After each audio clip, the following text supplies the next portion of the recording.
Dodge City and in the territory on West, there's just one way to handle the killers and the spoilers, and that's with a U.S. Marshal and the smell of Gunsmoke.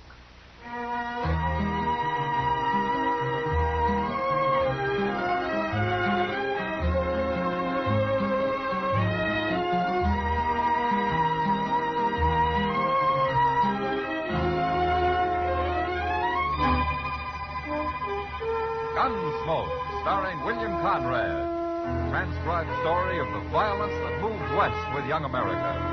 The story of a man who moved with it. Matt Dillon, United States Marshal.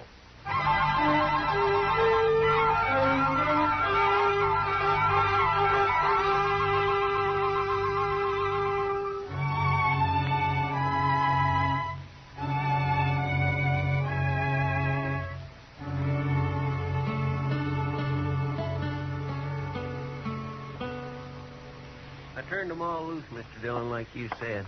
Oh, good, Chester. They was the sorriest-looking cowboys I ever did see. I guess I didn't really hurt any of them, Chester. Well, so being banged on the head with a six-gun ain't the gentlest way to end the evening's pleasure.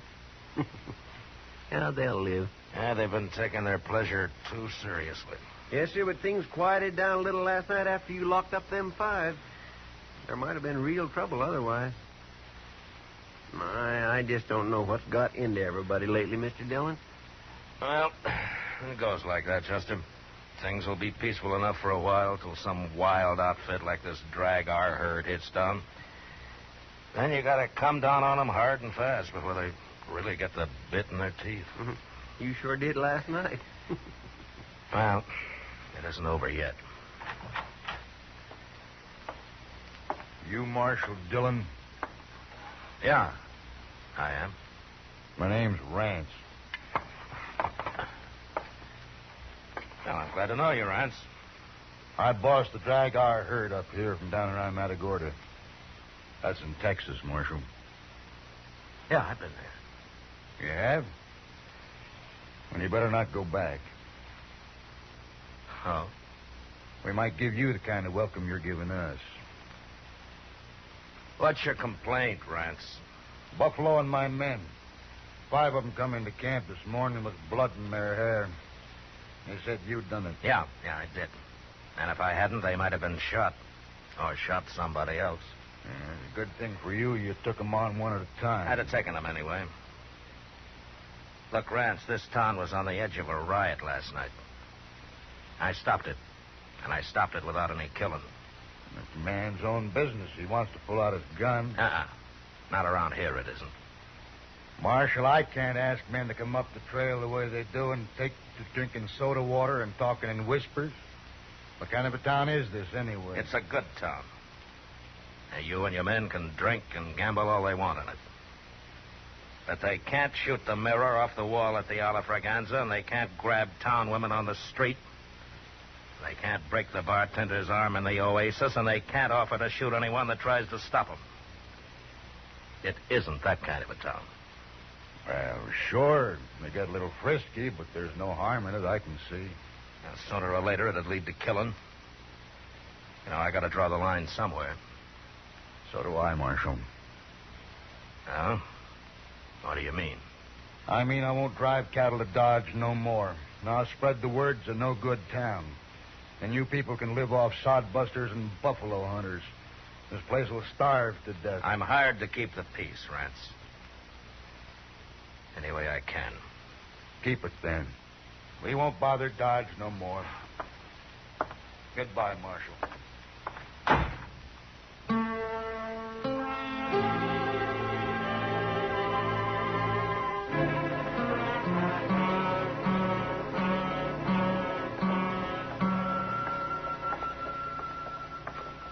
You want me to go in with you, Mr. Dillon?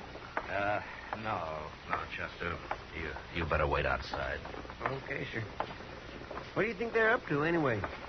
Well, Green told you it was a businessmen's meeting, didn't he? Yes, sir. And I expect they're worried about business. Here we are.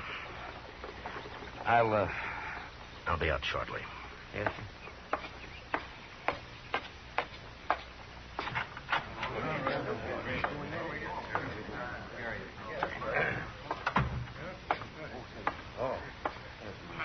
Well, hello, Marshal. Mr. Green. Hello, Marshal. Gentlemen. Hello, Marshal. Well, Mr. Green, you asked me to come here. Yes, we all did, Marshal. Mr. Pepper and Mr. Howe and well, all of us. Practically every man who does business in Dodge is here. Uh-huh. I don't see Rance. He says he does business here, too. He sure does. And that's what we want to talk about. Well, go ahead. Well, we've had a meeting, Marshal, and we've decided you got to go easier on these cowboys. Oh? Why, gentlemen? We can't afford to lose all that business. That's why. That's right. Well, there's always some trouble the first day or so after a herd reaches Dodge. All I do is buffalo a few of the wildest, and gradually the rest of the cowboys calm down a little bit. But they won't stand for your slugging men and throwing them in jail. That's right. Nobody got killed last night, did they? But that isn't the point. Well, according to the law, it's a pretty good point, Mr. Green. The law is a fine thing, Marshal. But we're also interested in business. That's right. You're scared. Because one hard-headed trail boss has threatened you, Hal. They're not all like Rance, you know. Well, there's no use to argue, Marshal. We got our minds made up. You're just too rough with those men. Uh-huh. Tell me something, Mr. Green. Would you like to run this town? Why, no, of course not. No, not me, but, well, we thought maybe if you'd kind of leave Dodge alone and do your work in the country, then we'd hire somebody the cowboys here'd take to a little better. You know what I mean. Yeah, I do. It's a good thing for me I'm employed by the government, isn't it? Now, Marshal, we're just making a suggestion, sort of. Oh, yeah, sure. You know what, Mr. Green? You men are all acting like fools. You're the one. Yeah, it's true. But there's only one way you're going to learn. Well, gentlemen, I won't make any more arrests in Dodge until you come and ask me to. It's your town, and you can blow it right off the map if you want to. Good day.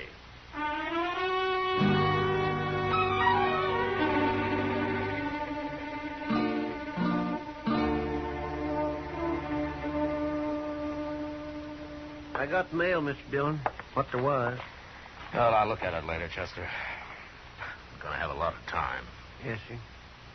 But you just wait till the word gets out that Dodge is wide open. There's going to be nothing but trouble. Yeah, maybe. But this is the only way I can handle it. They won't listen to me otherwise.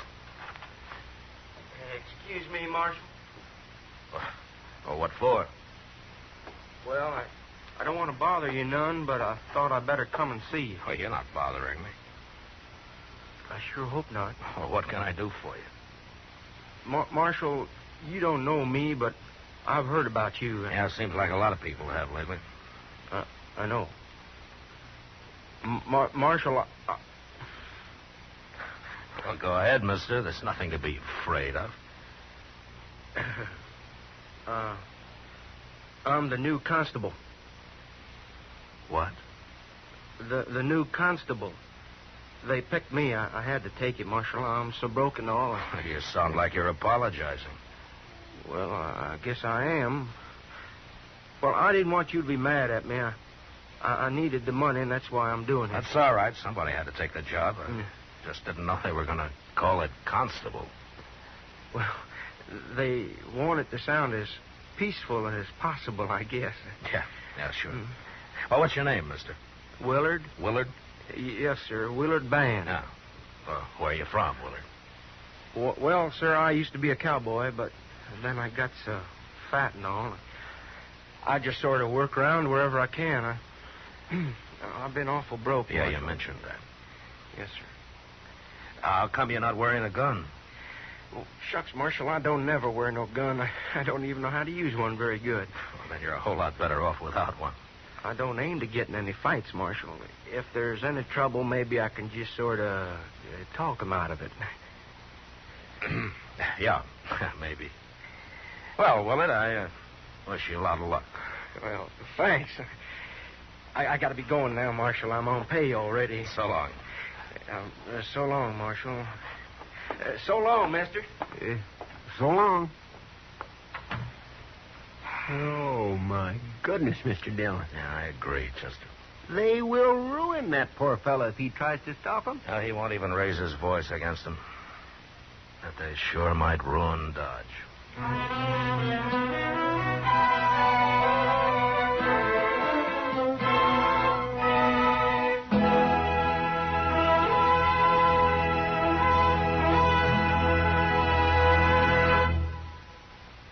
We will return for the second act of Gunsmoke in just a moment. But first, show a profit on your patriotism. Buy United States savings bonds. Buy them regularly at your bank or where you work through the payroll savings plan. If you're looking for an investment, what better investment can you make than one that makes your country secure?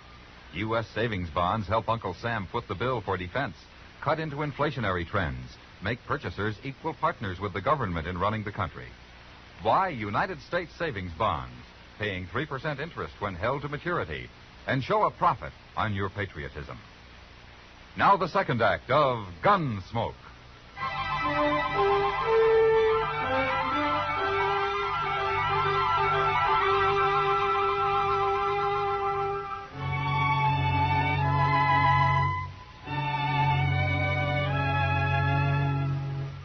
The government paid for my office and the jail behind it, so I stayed there.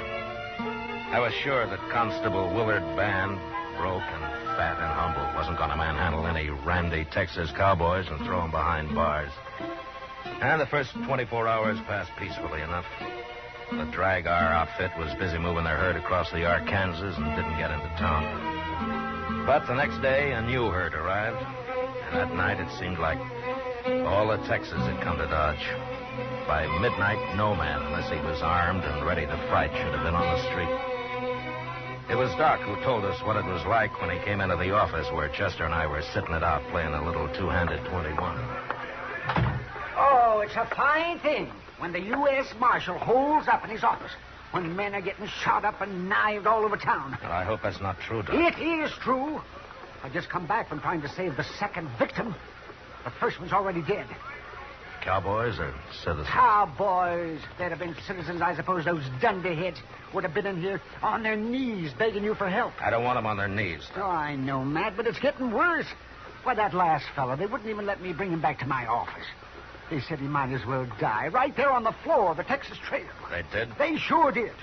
And they ran me right out of there. They what? They took me by the arms and they half-carried me as far as the door. Oh, yes, but I called them everything I could think of while they were doing it. You think that man's dead yet, Doc? He will be soon. If I don't get into where I can work on him. All right, we're going over there and get him. Come on, Chester. Yes, sir.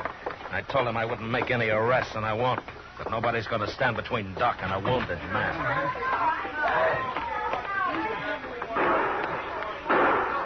You get in the middle, Doc. Yeah, I wish there was a tunnel under the street. I don't see word anywhere. He ought to be out here talking his head off if that's his plan. He's lucky if he doesn't get hung tonight.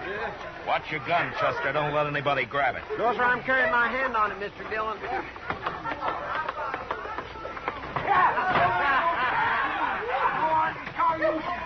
He's right over there, Matt. He's lying in front of the bar. All right. All right, get out. Come on, make room here. Oh, will you? All right, go ahead, Doc. See if he's still alive. All right. Let me look at him here. Oh, he doesn't look very good. I thought you'd quit, Marshal. I haven't quit, Rance. What are you doing here, then? A man's dying. It was a fair fight. We believe in dying where we fall, Marshal. We don't need no help. I won't even argue with you, Rance, but the first man that interferes with Doc's going to die on his feet. And if you can't understand it any other way, just put it to Doc's a friend of mine. Is that clear enough for you? Now, men, let's don't have no trouble in here. Let's talk it over and settle this thing peacefully. Yeah. Oh, It's you, huh, Marshal? Hello, Willard. Well, I'm having a terrible time, Marshal. Yeah, I can see that. Matt, How is he, Doc? he's bad, but I just might save him. Okay, Doc. Willard, Yes, sir. help Chester carry the man over to Doc's office. Huh? Sure, Marshal, sure. Leave him be, Constable. That's enough, Rance. Let him die in peace, I say. Rance, I'd throw you in jail, but I said I wouldn't make any arrests. And why don't you get out of here while you still can? Now get up!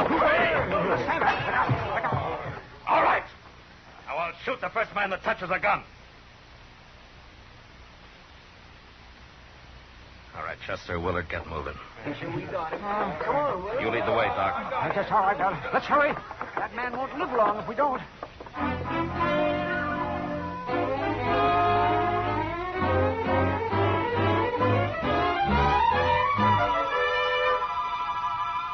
It's 2 o'clock in the morning, and the crowd's thicker than ever, Mr. Dillon. Come over here and take a look. Yeah. Another hour and they'll really be out of hand. Yeah. Hey, look yonder, Mr. Dillon. There's Miss Kitty coming across the street. What? Wait here, Chester.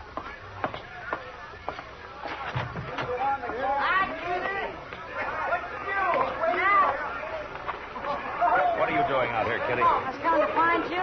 Let's get off the street. Come on.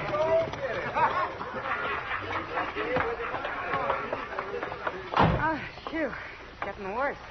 Hello, Chester. Hello, Miss Kitty. You shouldn't have gone out in the street, Kitty. Oh, it's no worse than the Texas Trail. Then you ought to go home. I am.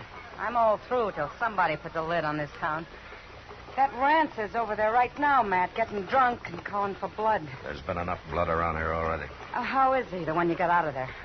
Well, Doc was down a while ago. Said he took the bullet out, and he thinks he has a chance now. Oh, good. You say Rance is working up trouble? Yeah, he's trying. Guess he didn't take to your bashing him on the head. Well, it quieted things down for a little while, anyway. They sure got that poor constable treed. Willard, what's his name? He's a nice fella. I hope they don't hurt him none. When I left, they had him dancing on the bar. He looked about to cry. Well, that's harder on the bar than 'tis on Willard. He's about the one fattest peace officer I ever did see. He's going to be fatter than ever after tonight. Every time he opens his mouth to talk, somebody pours a glass of beer down him. My. It's sort of pitiful, Matt. Yeah, it's worse than that, Kitty. I know. That's why I got out of there. You can kind of feel when a crowd like that starts to get real mean. I gracious listen to him out there. I'm not even staying in town tonight. I'm going up to Ma Snyder's. That's a good idea, Kitty. Chester, you go along with her, huh? All right, sir. I better stick around. What's Mr. Green and Mr. Pepper and... Look at Willard. Feller beat me up. He beat me up bad. He certainly did. And Marshal, we come here to ask you... Wait a minute, Mr. Green. Chester, take Willard up to Doc's, huh? Yes, sir, I sure will. Come on, Willard. Thank you. Then come back here for Kitty. Yes, sir. All right, Mr. Green. You wanted to ask me something. You got to stop, Marshal. Another man's been killed. Mr. Howe's brother. He caught a stray bullet out back of the Longhorn. I'm sorry to hear that. I wondered why Mr. Howe wasn't here. He told me to tell you that he'll trust your judgment from now on. We shouldn't have interfered, Marshal. But we're all behind you now, ain't we, gentlemen? You'll do something, won't you, Marshal? All right. It's pretty late, but I'll try. Thank you, Marshal. And I'll start with Rance. He's the worst of the lot. I'll go get him and throw him in jail. But before I go, I want every saloon keeper in Dodge to put out his lights and close up. Now, you gentlemen will have to pass the word for that.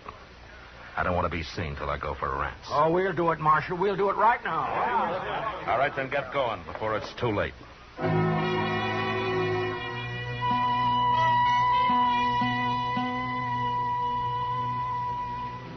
I waited for half an hour while Green and the others spread the word to close up the saloons. The lights gradually went out, up and down the street. And I left the office, alone. I found Rance in front of the Texas Trail, and I was able to reach him before I was recognized.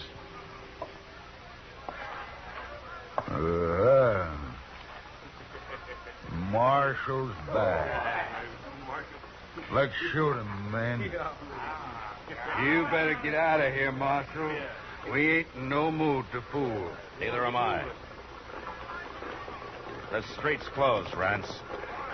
Now go on back to your camp. We ain't going nowhere. It'll open up again tomorrow night. Now, you're welcome to come back then. There won't be no town by tomorrow. Yeah. Let's set it afire, man. Rance, shut up. I won't shut up. You're going to jail. I'm what? Leave him be, Marshal. You want to fight, mister? Rance here's too drunk. He wouldn't have a chance, but you might. He's right, Pete. I'd never make it. You draw on him. Go on, shoot him. Well, I'm waiting, cowboy. I ain't no gunfighter. Go on, you coward. No. Why should I die? This ain't my business anyway. Somebody do it then. I'll fight any man here. And I'll fight him fair. Not me. No, I don't mean me. Then I'll have to try it myself. Don't do it, Rance. He'll kill you. Get out of my way. No, you don't. No, give me that gun, Pete. I'll keep your gun. Give me it. Cut it out, Rance, or I'll slug you. Now, that was smart of you, mister. But he's still going to jail. You got a lot of nerve, Marshal, bucking a crowd like this. I'm not bucking a crowd. I'm one man against any other one man here. You cowboys aren't built that way. I've been in Texas, too, mister. Yeah. Guess you win, Marshal. Yeah, it looks that way. All right. Now, do you want to take Rance to jail, or do you want me to do it? Well, his head might be less lumpy tomorrow if I do it, Marshal. Start walking, Rance.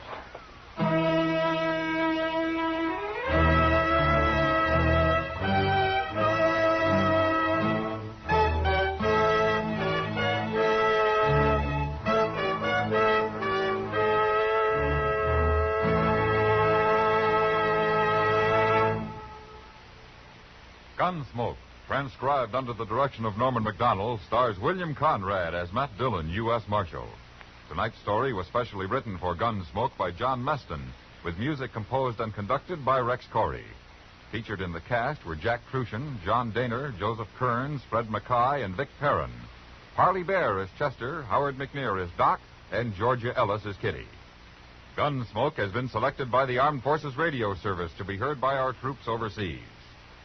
Join us again next week as Matt Dillon, U.S. Marshal, fights to bring law and order out of the wild violence of the West in Gunsmoke.